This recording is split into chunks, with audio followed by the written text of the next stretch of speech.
What does it mean? Here, in common law principles, there's a thing called economic divorce. Economic divorce. Divorce is some kind of undue interference or undue influence, right? You are using your power, some discretionary power, right? Taking some upper hand, right? And influence the guy to bring a track to your option without allowing any room for discussion or negotiation. This is duress. When it is attached to the monetary value, then we call economic duress. Sometimes we have seen the engineers tend to exert some pressure on the contractors to get that agreed, somehow or other, by group. You understand? This is wrong, this is illegal, this is unethical. Right? It should be fair and reasonable. Yes. How to be fair and reasonable is only by way of looking at the technicalities and economics. Now I was talking about a little bit technicalities. The change in the scaffolding, maybe the contractor had to pre-erect the scaffolding, bring new people into the site, change the methodology, and that affected the sequence, loss of productivity, all blah blah blah. All the factors are technical, right? When you say economics, it is linked with the time factor also, right? The variation would have been issued some time back, but now it came late, so it's a late arrival. As a result of this late arrival, late instruction, the contractor had no choice, is bound to do because of the variation, but then the cost increased. This is economics. So look at both point of view in judging the fairness of a varied rate, in judging the fairness. Okay? Let's go. Now, couple of circumstances. There could be additions. There could be entirely new work, yes. Could be omission due to nature and amount, and as a result of that, the existing BOQ rate rendered inapplicable or unreasonable compared to all of the works or any part of the works. Try to segregate a clause. This is what I did. And then the action available to the parties to agree a suitable rate for individual or series of items vary. In a disagreement, the engineer shall fix a new rate or rates. But be careful, there is a condition precedent. Right? Here the Bahrain conditions, there is a notice required. Notice required. No variation will be valued if there is no notice has been lodged at the right time. This is very clearly stated in this document. Now, notice is a bit controversial. There are a lot of arguments in the legal arena. Whether notice becomes a condition precedent to establish one's right. Right? Many courts argue and establish, many judges establish in UK, unless the clause itself is not precisely stated clearly that your right is going to be lost without notice, your rights are preserved. You got my point. Now, you are supposed to give a notice. I'm going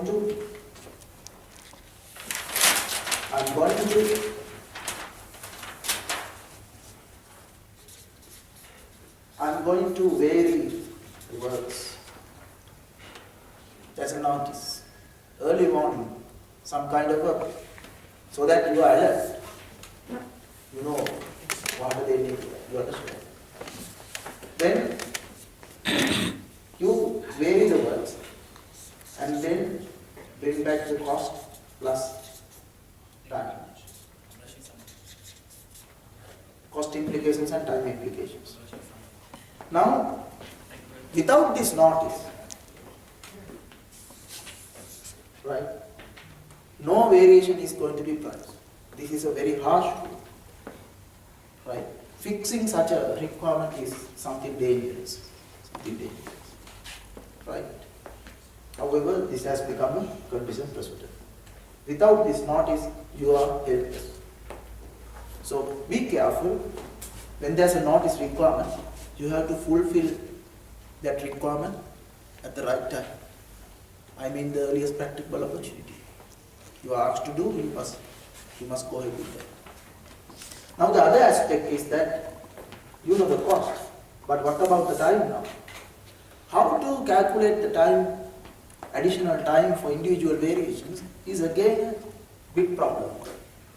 Because you may not be able to exactly calculate the time impact. Although you may be able to calculate the time going to be consumed in one particular individual variation. For example, you change the texture, surface,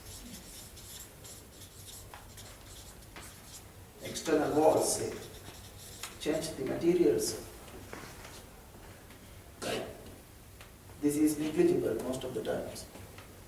Just because the change in the paint will not make a huge difference in terms of time. But there are a couple of series changes. Okay? And then still it is calculable in number of, say, days, calendar days. How much got delayed or extended. Right? But this is just a variation one. Just see some hundreds of variations accumulated within 2 months. How we are going to calculate individual time impact in each individual isolated variation, which is very difficult. Without having some computer sophistication. Got my point? Right. But the Bahrain conditions mandate that you have to calculate the time as well as cost implication of your individual variation submission. And you have to show that in the standard variation form. There's a standard variation form maintained or given by the employer. This is the standard form to be used by both the engineer and the contractor. Right. Here there is a cage called cost, how much, and then price, how much. Sorry, the time, how much. Here you have to fill the time. If you don't fill, that may mean that there is no time implication. Right? Okay? Now, the other aspect, let's go by it. Validity of a variation order. There's a court case here. Blue Circle Industries versus Poland Dredging Company, far back in 1987. Right? It was a dredging contract. You know, dredging based on the bathymetric surveys. You are measuring the cut and fill volumes and according to a certain prism. In this contract, the Poland Dredging Company wanted, they have been asked to reclaim out of the material dredge and bring down to another location to form an artificial birds park. This happened in Scotland. Got my point? Scotland. Artificial bird park. What we call in Sinhala, you throw and try to catch 2 birds in the one stop.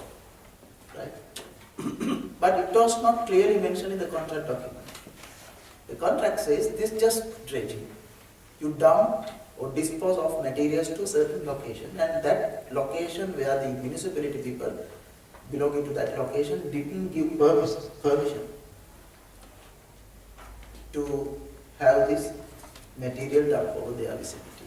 So they had to shift that location to another one, and taking some commercial advantage, the client wanted to make it an artificial birds park. The contractor says, no, I am not supposed to do this. This is not a variation in the contract or under the contract. This is neither to do with the variation clause. This is a separate contract, entirely a new contract. So let's agree new rates for this particular new country. So it's like subcontract within a contract. You got my point? So people may come and disguise. Be careful when they are issuing instructions under the variation clause. Be careful whether they are real variations or not. This is the classic example. Blue circle versus golden legend company. Because it was wholly outside the scope of the original contract. Now, about the rates. Now, many of the questions are related to rates, not necessarily to quantities. Of course, when we say lump sum, the quantities are supposed to be actual and correct. When they say remeasurement, quantities are taken to be estimated and remeasurement. That's the whole thing. But then what about the rates? Are the parties bound by the rates when they are very high or very low? The rates we assume that quoted competitively in competition. Whether the rate is relatively low or relatively high is a baby of the contract. The employer has nothing to do. Because what is binding in the final quoted some final figure agreement. Right? In between you don't need to worry much. But then there are many other court cases. In a tender evaluation, the contract or the employees or your employer just kept silence in a terrible pricing mistake. Having detected this contractor has quoted something relatively something dangerously low figure, but still the contractor is the lowest.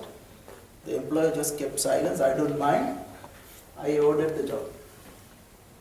Okay. At a later point, the contractor came across when he actually got into the job. Oh my God, I have done a terrible mistake.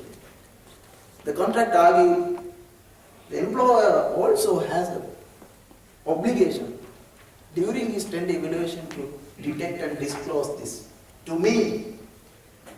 Right? So please share the loss. Share the loss. Right? So in the primary courts in Canada, out of the 3 judges, one single judge, he denied the contractor's argument. He denied the contractor's argument. Then the contractor referred to appeals court, and there were 3 judges. 2 were supported the employer and only 1 supported the contractor. That case got lost. Right? So what is the exact lesson you can learn out of this scenario? The rates are binding. The rates are immutable, not subject to change. They are contract rates. Right? Whether they quoted low or high is a different case. But be careful. We said you have to use the bill rates as far as possible. Then can the employer argue in a realistically high figure? If we apply the same high figure in the variation works, can the employer say no, because this is high? No. It is binding. It is binding. It is binding. Right? So the argument is this. Here, there's a popular case called Dudley Corporation versus Parsons and Morrison, far back in 1959. Another case called Alstom versus 2002 in UK. Again, the same principles. Here, of course, the way the engineer calculated have been declared wrong by the court. This is the example. Here you get BOQ 750 cubic yards imperial, 750 cubic yards at the rate of 1.2 sterling pounds. Right? The output is this much, 2,230. The engineer calculated the first 750 yards at the original rate. The balance 1,480 at how much is difference? Something more than 10 times. Right? Is the contractor, the engineer correct? The court here, Court of Appeal, CA means Court of Appeal. The engineer was wrong.